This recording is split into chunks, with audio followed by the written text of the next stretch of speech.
I am very, very excited to be here. This is kind of wild, like standing in front of a theater like this. How many people have been to Star Trek before?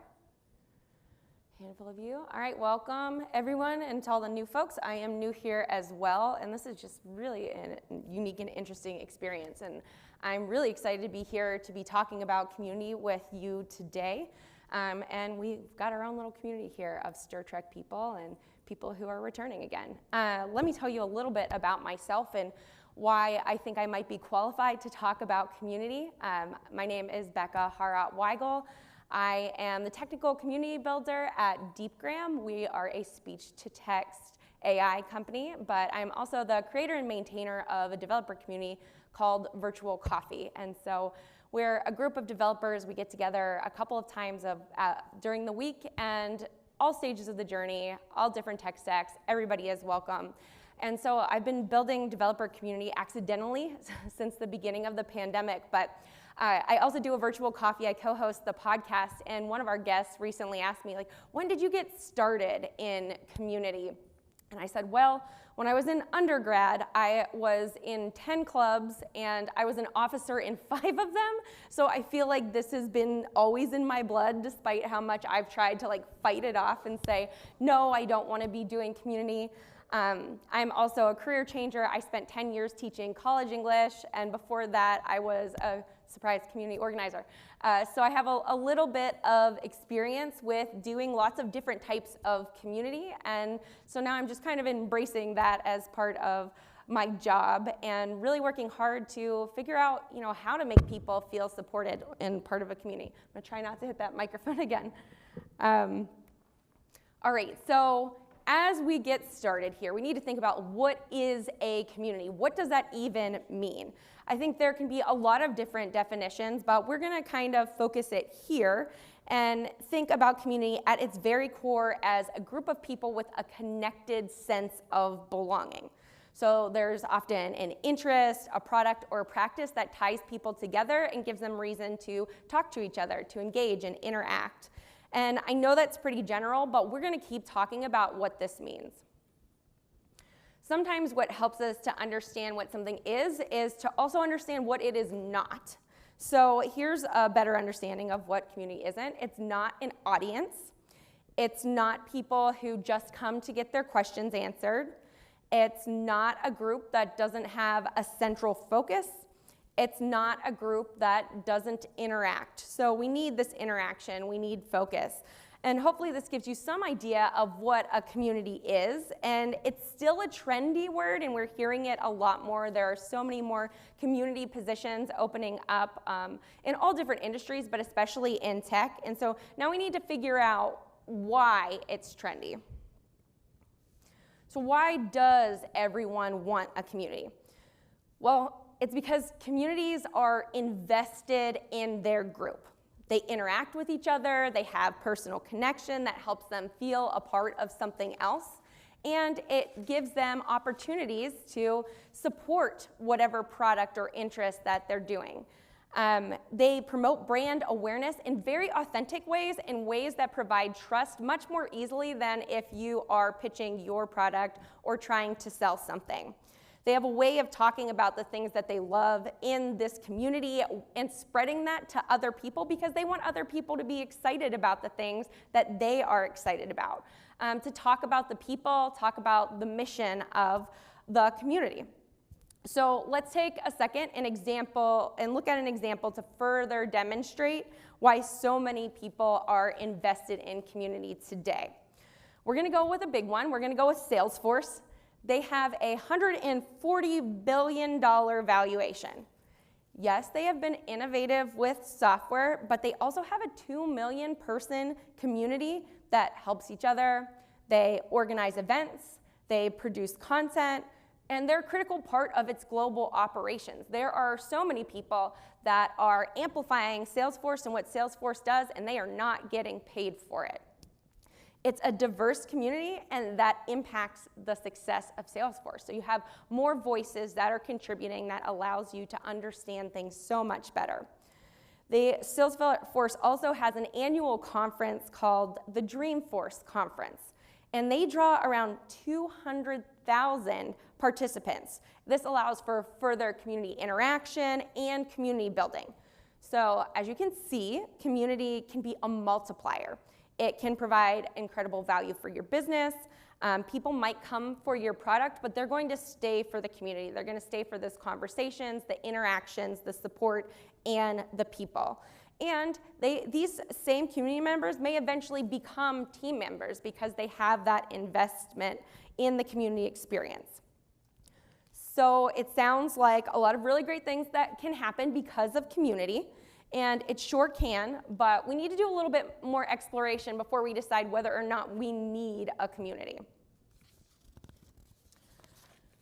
All right, so there is a process to building community, and it's not one that happens overnight. 3 parts of the process that we're going to take a look at here are community discovery, buy-in, and mission building. Keep in mind that this presentation is a high-level overview that provides context, but there's a lot of little details that go into each of these parts.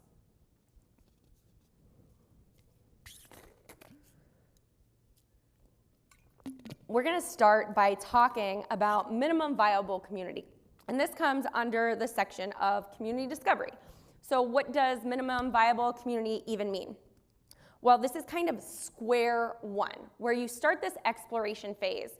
You don't just want to say, hey, I want a community, let's start a Slack, or let's start a Discord, because it's going to be quiet. There's going to be nobody in there, and there's going to be no talking, and it's going to be resource draining, because if people are in there, you have to keep them in there by keeping them interested. So this is to help establish, what does your community want? Who are your community members, and how can you provide them with the value that they're expecting? So, side note, if you have an existing community in a Slack or in a Discord that already has customers or other folks in there, your approach to community building is going to shift a little bit. With minimum viable community, we start with this exploration phase. So you wouldn't just build a house on a plot of land without learning more about that land. You just walk into the forest and be like, this is the place where I'm going to build my house, and let's get started. Here's some boards and stones. That's not what you do. You need to know what the challenges are. You need to know if there's access to utilities, if it's on a fault line, what the road access is like. You need to get a good sense of what materials you need to build that house and support it on that piece of land. Okay, so building a community is very similar because we need to have a good foundation. We need to explore that territory that we're interested in building on. So the insights that you gain from this exploration will help you to create a good support structure that will allow you to maintain and scale that community. And it will help you to make confident decisions down the road. If you take what you learn from this experience, you are way more likely to have a successful community launch. All right, so back up a little bit. Let's make sure that we understand what a minimum viable community is and what community discovery is. It's an opportunity to evaluate who is in your potential community, to gather information, and to see where there's interest. What do your community's members want to see? So if they enjoy being in the city, they're not going to follow you into the wilderness. You need to meet them where they are at. There's some really low-key ways to explore this that's not super resource intensive. And so I'm just going to go through and walk through some of those. So Twitter Spaces, it allows for some interaction and easy metrics, okay? So if your organization is tied into metrics, this might be a really good approach to say we had this many people there, we had this many speakers. Newsletters, they are less interactive, but they are more flexible, and there's easy metrics there. Who's opening your newsletter? What is the click-through rate? What data do you get from that newsletter? Meetups and other events are more intensive, and this might be kind of like a middle portion of minimum viable community discovery that I would recommend to see who is engaged. It's more time intense, there's going to be more resources required, but it's going to allow you to focus on that live interaction, and I think a lot of that live interaction is what brings people back. Are they interested? Have you done a good job of connecting people with the other people in the room? Are they interacting and finding meaning in that situation? And it's easier to see this interaction and see what return you get from that investment. Podcasts are another option. There's good metrics there. It is more time intensive depending on what you do with it. It can be more resource intensive if you are requiring somebody to edit the podcast, for instance. You're going to look at probably $400 or more per episode. And I think that you could probably get that same return doing other community events. Live streams are less time intensive. There's interactivity, and they can be repurposed in other forms. So what you might want to look at is, okay, what can I create here that I can use in multiple places? And then let's look at the metrics there. So maybe you do a live stream, and maybe that gets cut down into a video. Maybe the audio gets turned into a podcast or some other form. Then you can look at where your community members are consuming that content. And that will allow you to see, okay, where are they living? What are they most interested in? And how does this allow me to gain some momentum moving forward? And the last thing that I am going to mention is collaborative challenges. So this depends on implementation, but this gives opportunities to grow. This might be something like a hackathon. It might be something like you have a daily challenge or a monthly challenge where folks all work together. At Virtual Coffee, we've kind of co-opted into the writing world. In November, there's an event called NaNoWriMo, which is National Novel Writing Month. And the goal for the writer community is to write 50,000 words during that month. And that's essentially an entire novel. So in the month of November, all of our developers try to work to create blog posts to hit that goal together. I think this year we hit 125,000 words. So we blew that goal out of the water, but that's an example of something that you can do to work together. It wasn't very time intensive for us to set up and put together, and it allowed people to feel a sense of community, ownership over what they're doing, and collaboration to meet a goal. When we look at these different forms of discovery, we can see that social forms of community engagement provide entertainment value, which is nice because people are interested in that. But you should also seek something that feels like you might be building friendships or having your friends along with you. Interacting in some ways provides valuable experiences because you're inviting people to return and to have those conversations with you. It also provides opportunities for more engagement, collaboration, and those are all the things that I think are key to building a community. And just to sum up again, events add even more interaction. They allow for experiences where you can both build authentic relationships with people, demonstrate expertise, and create a path to the community. There's the nice opportunity of people to work together through horizontal mentorship. Just because somebody is new to maybe coding, it doesn't mean that they can't support somebody who's been there for a while. So having opportunities for people to collaborate and different skill levels, I think, is essential to providing a strong community. Take a drink.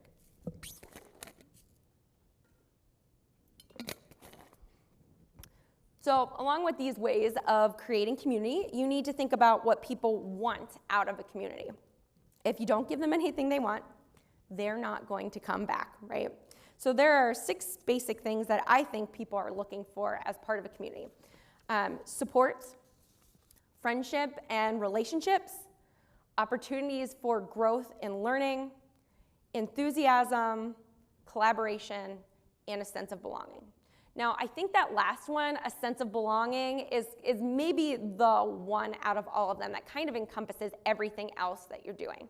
So if you find that they feel like this is their place, we'll talk about this a little bit more towards the end of the talk. This is going to be something that allows them to have that authentic connection and a connection that they want to spread with other people. One of the biggest things I've heard over the last 2 years of community building is, this is, for the first time in my life, I feel like I belong in this space. And those are some of the most meaningful words that you can hear as a community builder. That's how you know that you are on the right track and doing things right. that you're filling a need in someone's life that wasn't filled before. So if you're starting your community and you want to start it and there's 5 other communities like you're going to have to work really, really hard to make that community different, to make people want to come back to that. A couple of notes on all of this. Communities that aren't focused on a mission have a harder time with identity. Communities that have too specific of a mission lose the ability to be enriched by deeper conversations, different perspectives, and silent competition. So there's a real balancing act that takes a while to figure out as you're thinking about whether or not you need a community and how to establish that community. And it's also worth noting that communities are living and breathing things, right, full of people. People change, communities change. And to think that, yes, I launched my community, I'm good, I can be done with this, that's not how it works. You always have to be thinking about the changes, the growth, the needs, and the purpose of the community.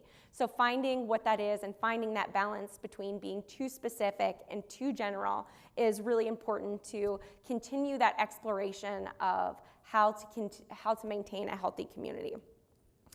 So once you go through this discovery, you can start molding your community from your minimum viable community. And so there are a couple of last questions as you move from stage 1 to stage 2.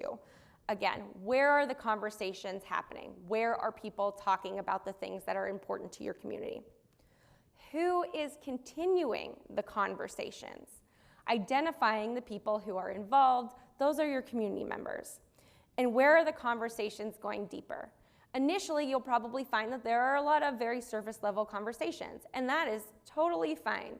When you see the deeper conversations going on, that's where you can see there's a healthy community developing. There's going to be more willingness for people to support the community and do things that support the other members of the community.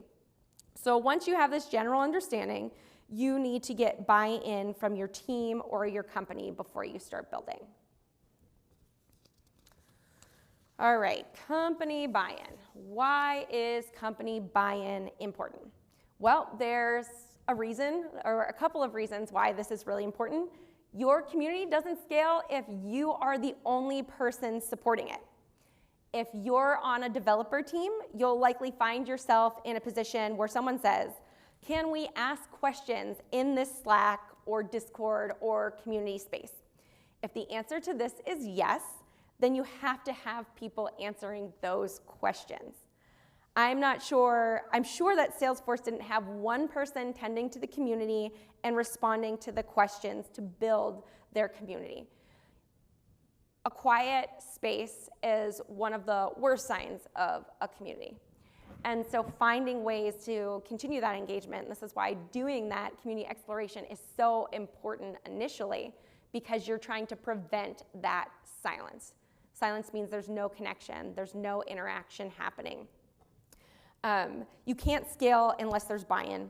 You have to have a many-to-many relationship. And this is another reason why people love community, because you have people who are not the only ones, your team should not be the only people answering the questions, right? The community members should be supporting each other and answering the questions. So it allows you to scale because you don't have to employ 500 people on your DevRel or community team. You have your team set up, you have your processes, you have your community set up in a way that allows it to be stable and to maintain itself. While your community is being built, you will need people from your company and your team answering those questions. I did some contract work at the end of last year, and one of the biggest problems that I saw with growing this community was nobody was answering the questions. So there would be questions about, why isn't your product working? Total silence, nothing, for days, and maybe never even answered. Not even, I'll take a look at this and I'll get back to you. Or, it seems like you have something wrong with your setup. And so people would leave that Discord because why are they there if they're not getting the very basic of support? So you have to have your company or team as part of the supportive structure, especially in the beginning before your community grows. They're gonna hold things up until things get settled. You need to be responsive, okay? Again, there's nothing worse than entering a quiet Slack or Discord. It's almost like if you came to the top of the elevators at Star Trek this morning and everybody was standing there and being silent. That would be like really weird, right? I think I probably would just like turn and go back down the escalator. I think that today's Marvel movie that everybody will watch is the first Marvel horror movie, and I feel like, you know, a quiet conference entrance is right up there with a horror movie. Okay, so you don't need to immediately respond, and sometimes you can gauge the health of your community by seeing, okay, somebody has asked a question. I'm going to give it a little while and see if any of the community members answer. And if they do, awesome. That is a really good and notable thing to track. If nobody's answering, then you're up. It's your turn. So you have to be aware of who's asking questions, and you should make it easy on yourself and provide a space for those questions to happen. We need to make sure that we remember that community is a long game. You don't grow a thriving community overnight. It takes time, and there's not really clear metrics to track all of this stuff. If anybody in here, do I have any people in DevRel in here? No DevRel people, wow, wild. Oh, one, thank you. It can be really hard to track your progress and what you're doing, and what are the metrics that we're looking for? How do we prove that we're impactful? Community falls right into that. So unless you have an already invested community, like Jamstack did, for example, then you have to build it from base, brick by brick. And so Jamstack is, I believe it's Netlify's community, and they did a really smart and excellent thing by not saying, this is the Netlify Discord. This is a Jamstack Discord. People are excited about Jamstack. People have been talking about Jamstack everywhere, in blog posts, on Twitter, in talks. You know that that community is there. So why not open that up and do something that can create a community for your organization that's going to support each other? It was very, very smart. Your team will have to be the example for the community. Great leaders create great leaders. You need to have buy-in for this. So if you have a team that shows what a good community looks like, even at that base, even if it's 5 people, then you're more likely to scale a good community for your team. Just a couple of notes on the challenges that you might face if you don't have buy-in. Not only are you going to have to carry more of the weight of the community, but you're constantly going to be trying to prove yourself, begging for support from people who don't understand or want to have interaction with the community added to their plates. I've seen it at other places. I've seen people who are brought in as community engineers, and none of the engineers on the team, on the engineering team, see value in community. They don't want to provide answers, they don't want to provide support, and they don't want to interact with anybody on the community team. That's going to make it really, really hard to make any progress. It will be the biggest impediment to your success. So once you have buy-in, there's one more step as you determine whether or not you need community. Let's see if this is the right slide. Yes, mission building. Okay, so I'm going to take a drink. All right, you might remember what I said early, that your mission needs to be specific but not too broad. Considering all the things that you've learned through the discovery process about who your community is, where they live, what they need, and more, you can start setting your goals and defining what your community looks like. This is actually what I was doing last night in the hotel room. I've got like some grid paper, writing this down. I've got like bubbles and connections, writing down my dream community. But you start with, let's break this down. Okay, so first of all, what needs are you filling? So go back to that idea that we talked about earlier. If there's not a need for a community, it does not make sense to start a community. And I know that a lot of companies are like, well, where are people going to ask questions? People asking questions is not a community, okay? You can have a forum for that. You can put that on Stack Overflow. Please do not do it in Slack or Discord if you haven't already. Find a space for them to ask questions. The interactivity builds the community, okay? how are you doing something different than other communities? If you want to do the same thing, that's competition. Do you want to compete with a bunch of other people that are already established, other communities? Maybe if those communities are dying off and you feel like, hey, this is a good place for me to pick up what they just dropped off, that might be an opportunity. But otherwise, you need to think about how are you going to do it different from all of these other communities in a way that is meaningful and impactful and will bring people to your community. So next, you need to think about why you are bringing them together. Okay, it has to be more than selling a product. It is really hard to keep people in a community if all you want to do is sell to them. It feels very, markety for lack of a better word right now. So no one wants to hear sales pitches. They don't want to hear and have their technical, no one will stay just to hear sales pitches and to have their technical questions answered. It'll be a fleeting community.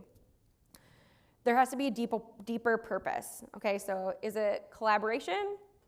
Are they sharing their projects and content together? Are they getting feedback on that? Are you teaching them something? Are you creating opportunities for them to grow together? One of my favorite communities online is the Lego community. So they have this, I'm not exactly sure what it is, but you can build your project and submit it, and then people could vote on that project. And I just think it's a fun little way to showcase the cool stuff that you've been working on with the tools that they provide for you, Lego, and to have community interaction. And there's different levels. So once you hit a certain point, within a certain amount of time, you get elevated to the next level. And I don't know if it can result with your project being packaged as a potential Lego thing or not, but there's definitely some ways to progress through the levels of the Lego community, which is a really fun and kind of gamified way to build community.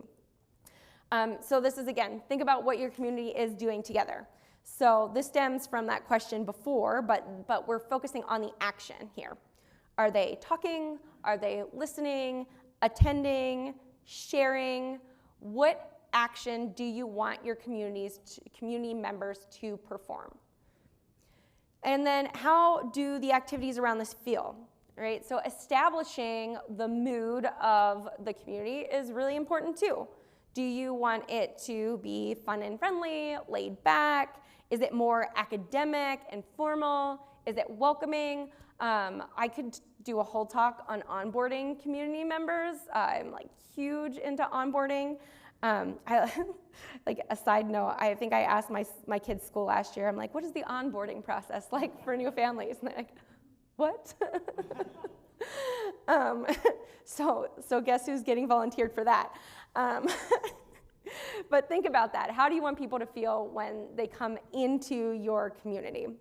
What are their rituals? I don't think that this is something that we talk about enough, but these are the things that communities do together. So it might be meeting up once a month, it might be Slack check-ins, maybe they're doing goal setting sessions together, pair programming session. I know on Fridays at Virtual Coffee and Slack, around noon, we have a gratitude post every Friday. That's an example of one of the rituals that we do. So what are you grateful for this week? And that also helps to set the tone for our community and what the expectations are. We need to think about what the shared experience is. This can mean a couple of different things. So it could be the past experiences that they're bringing to the community now, or it could mean the experiences they're sharing as part of this community. So it might be the events that they're doing together, or pair programming sessions, or collaborative challenges, those types of things. What do you want to achieve? I think that this is a really hard one because I hear a lot of companies say, we want a community, and then you say, why? And they're like, we want a community. All right, well, there's got to be more than that, right? What do you value out of having a community? And thinking about that higher purpose is really important to the success and the growth of the company. I know, somebody I know was head of DevRel at a pretty notable tech company, and the higher-ups really bought into this idea of our community is going to be anybody in tech. We're going to support them, especially early career people. We're not going to talk about the product at all. We're just going to be educating developers, and they're going to grow, and we're going to grow with them. And the higher-ups were like, yes, this is awesome. And guess what? 2 years in, the higher-ups were like, you can't do this anymore. You need to talk about the product. So there was not a clear sense of what they expected to achieve or the time period in which they expected to achieve that thing. So understanding this is really going to help to build a sense of like, okay, what do I need to do? How do I need to start? Where does my progress need to be made? Who are your community personas? So what does that mean? Is it new developers, career changers, devs at all stages, founders, indie hackers? Having an idea of the people that make up your community will help you to identify how you can support them in the best way possible. Where will your community live? This is the biggest one, and I think that there's been such a huge, over the pandemic, it's been really, I guess, nice to see all of the community tools that have been built out of necessity because, hey, we are all online. Now here are 90 new tools for having an online community. It's also tool overwhelm, right? But deciding whether or not you want your community to be an async community or to be synchronous or a combination of those things is going to help you figure out where to put your time and effort and how to plan for what the community looks like. If you have no clear target audience, a current challenge, let me take a drink.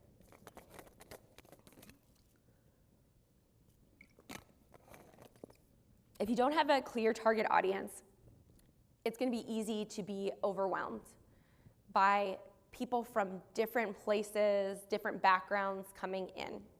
So if you're unsure of who you're going to support, and say you have an influx of 60 new boot camp data science grads coming into your community and they all have questions, how are you going to support them? Do you have 20 senior developers who are data science folks that can answer those questions? 5? 1? If you won, you're not going to be able to answer those questions. There's going to be an overwhelm of the community.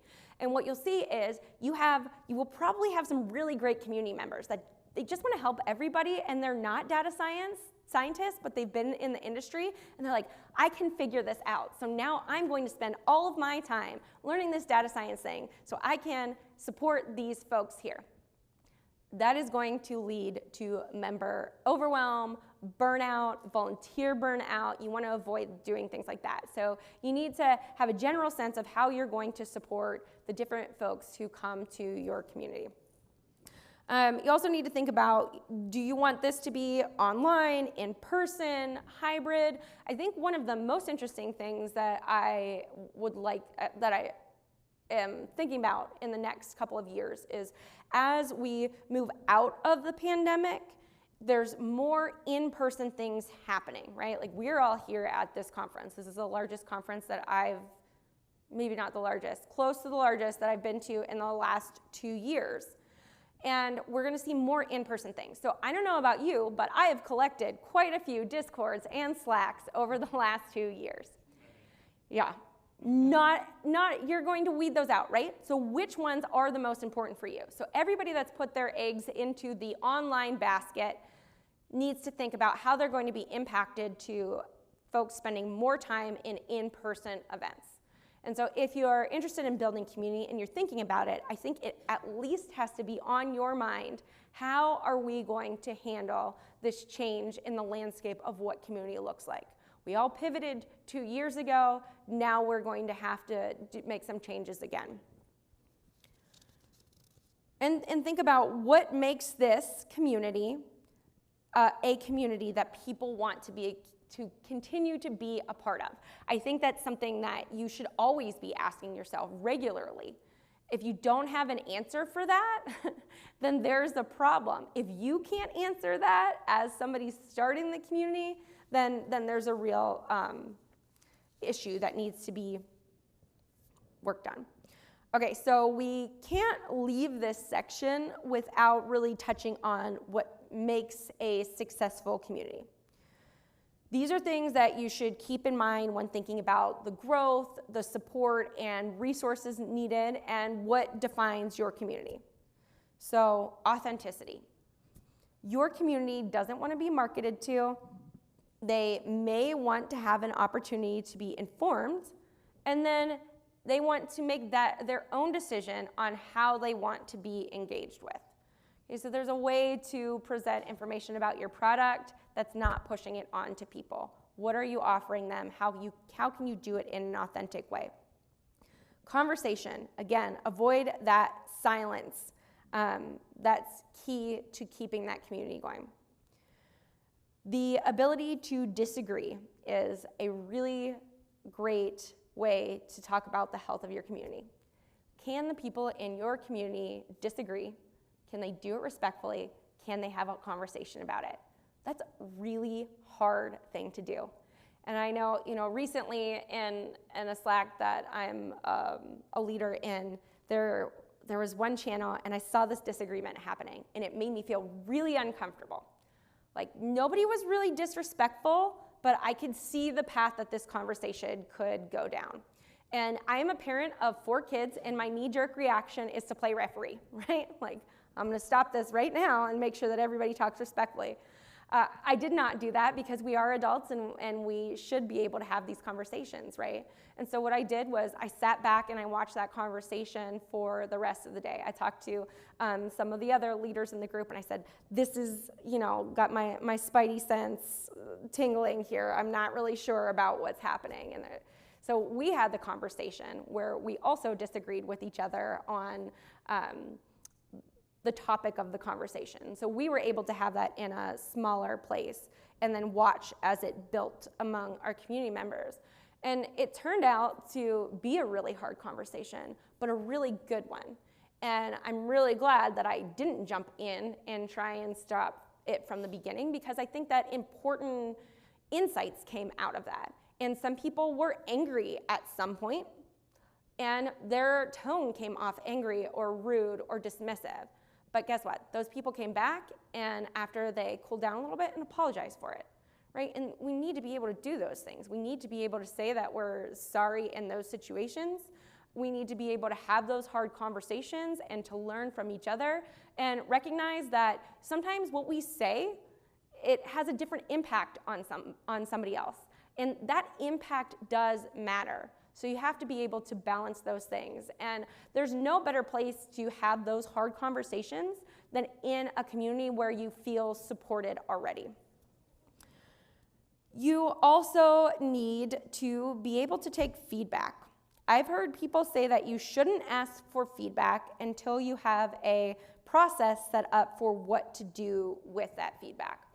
And I think that's really tricky, because you need the feedback to understand the health and how the community members are feeling, but you don't want to take feedback and do nothing with that feedback, right?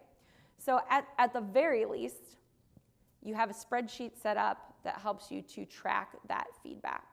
But you do need to be able to take that feedback so community members feel a part of a community, not like somebody who's being told what to do by whomever the leaders are in charge.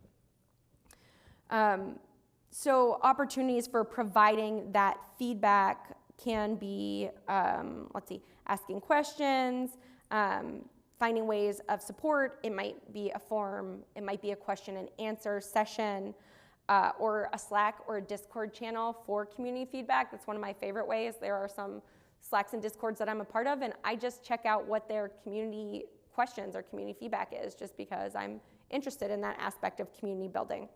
But find a way to provide a clear line of communication for that feedback.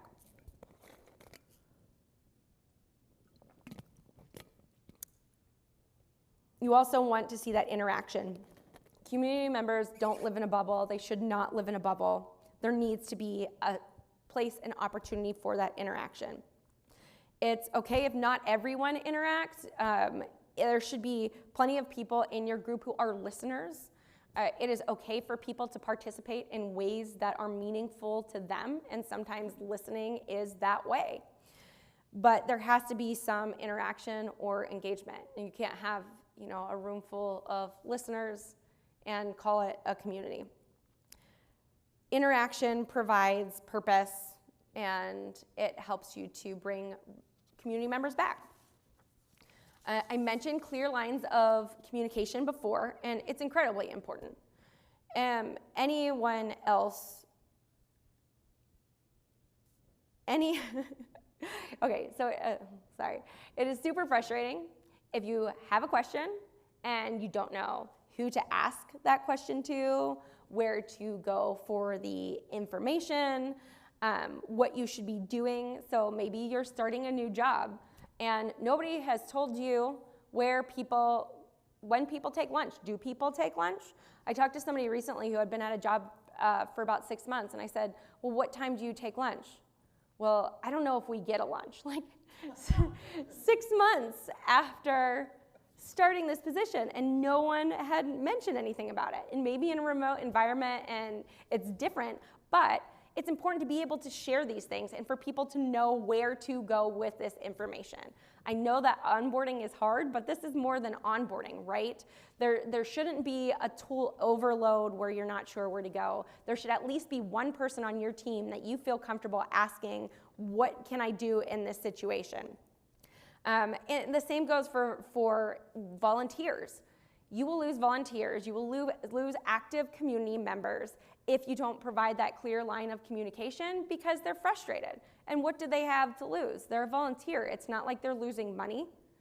There's other communities out there that will take them and appreciate what they're doing. So make sure that you do have those clear paths of communication, and that's one of the very first things that you should set up as part of your community. I can't talk anymore. If this sounds like a lot to consider, we want to keep it in mind. It is. This is a lot. There's a lot that goes into establishing a community. I want to mention an alternative to starting your own community. So support an existing community. How do you do that? Well, first of all, you live in those communities. Be parts of their Slack. Go to their events. Be a supportive member. Then you can ask their founders if they need help with anything specific. Is there a workshop they'd like to see? Do they need updated documentation? Is there a Discord bot that you can help set up for them? Can you do server boosts? Can you speak? Can you mentor? There are plenty of ways, but I will say that I think that it's really important if you go to somebody who already runs a community to be very specific about what you're willing to offer, because you'll find frequently that especially small communities are overwhelmed and they're not really sure what they need help with, like everything, I don't know. So say, hey, I'm good at this thing. Can I do this? Or I would really like to learn this new skill. And can I do it with this community by writing documentation for this process? Use it as a learning experience. But if you can be specific, it makes it much easier on those people who are running that organization. And you can still build that trust that you want from a community. If your team or your company decides to start their own community down the road, then you already have this group that trusts you and are more likely to come with you or engage in some way, especially in the early stages of your community. All right, I think we have a couple more minutes. Do we have any questions? Any questions out here so far? Yes, that would be great. I'll do my best to read this coherently. What's the best way when the devs on your team and you, the BA, are all new to a company to get the devs to talk about pain points, especially during the estimation sessions? And there's a follow-up. Okay, so to summarize the question, what's the best way? Wait, I think I got a little lost. So if you're new, what's the best way to engage the devs on the team to identify a pain point? Yep. I think that the more you can build open communication into what you're doing, whether this is for an internal team or an external community, is to consistently provide those opportunities for conversation. So those exchanges require trust among the people that are there. So I think the first thing that you need to do is think about, how do I get these people to trust me? And the second thing that I think is incredibly important is taking a person-centered approach to everything that you do in terms of your team and your community. So what does that mean? A person-centered approach means that you see the person in front of you. This is a person, right? This is not a developer on my team. This person is complex. They have a life outside of work. How do I relate to them on that level?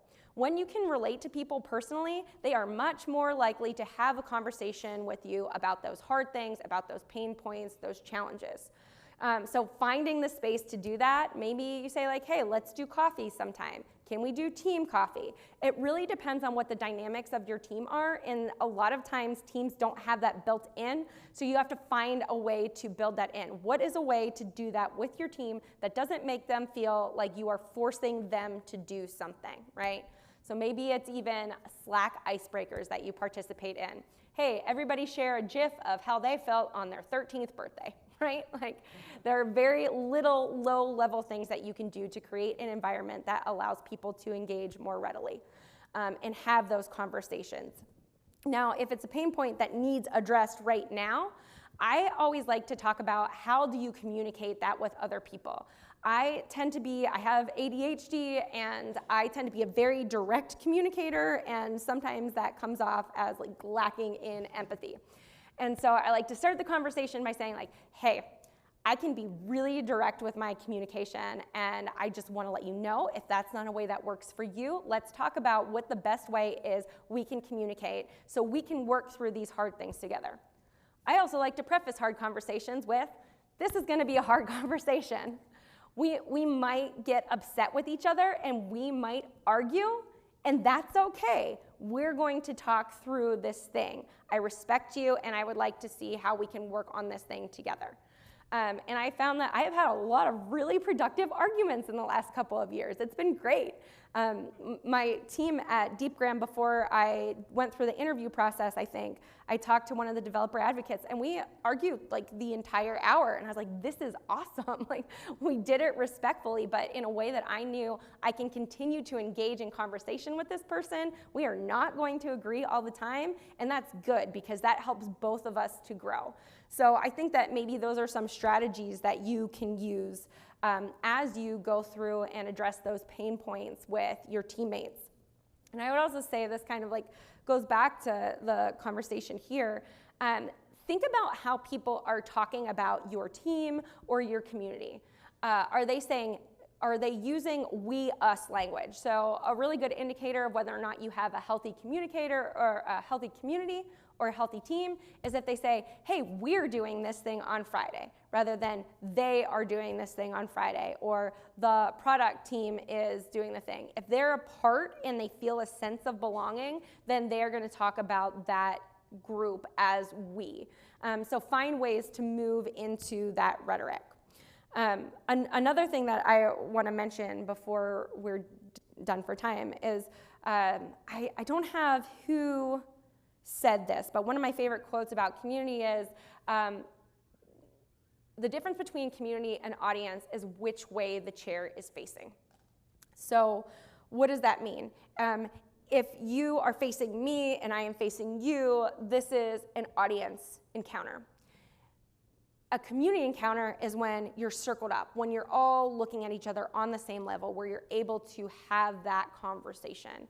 So think about the ways that you could bring all of the chairs down to the same level. You can have that small group conversation where you can interact and learn with each other. It doesn't have to be, a physical presence.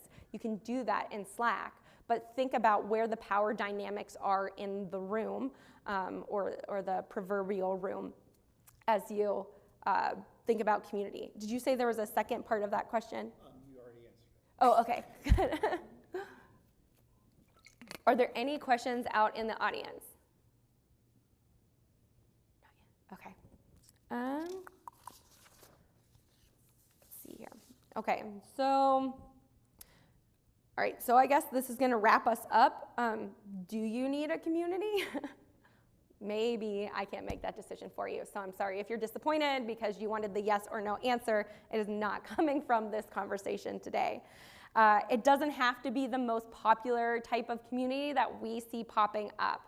There is room to change the definition of community. There's ways to do things differently. That was yesterday, last night in the hotel room. I wrote dream community, and I went and labeled all of the cool things that I've seen in other communities, and like, this is the community that I want to build. Is it going to take a while? Is it going to look different? Am I going to have hard conversations about why I want it to look different from other communities? Yes. But I think that's what makes it meaningful and special. And I think that comes through that process of discovery. So think about the goals and the needs of your group, your community, your team, your company, and think about how you can support that community. What are the resources that you have to do that? You need your team, you need company buy-in, and then you need to discover what community works for you. So maybe there's a thank you slide. Thanks for coming. If you have questions, feel free to always ask me on Twitter. If there's any questions now, feel free. Yes? Congratulations on Virtual Coffee. Oh, thank you. It looks like a wonderful community. Can you share like some of your experience there in terms of the numbers and metrics? Like what's important to you in that community? What do you want? Well, that's a really hard question. So a little background on Virtual Coffee. I accidentally started it when the pandemic hit. So I wasn't thinking intentionally about community building, but the same day my kids were sent home from school, I lost my job. It was my first job as a developer. And so I was spending my evenings crying, interviewing really for the first time ever.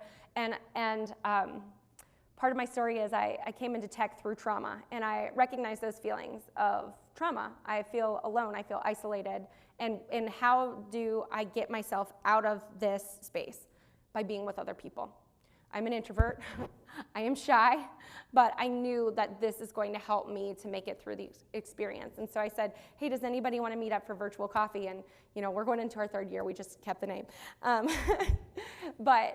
So initially, we were meeting up twice a week, and we just kept growing and growing. So for us, the metrics have actually been, we have exceeded every expectation that we ever had, starting with none, but seeing everybody grow and continue to come, seeing what the needs are of the community. We're actually on pause for new members right now, which I think is a healthy sign, because sometimes you need to take that time to think through the structures and the processes to support that community.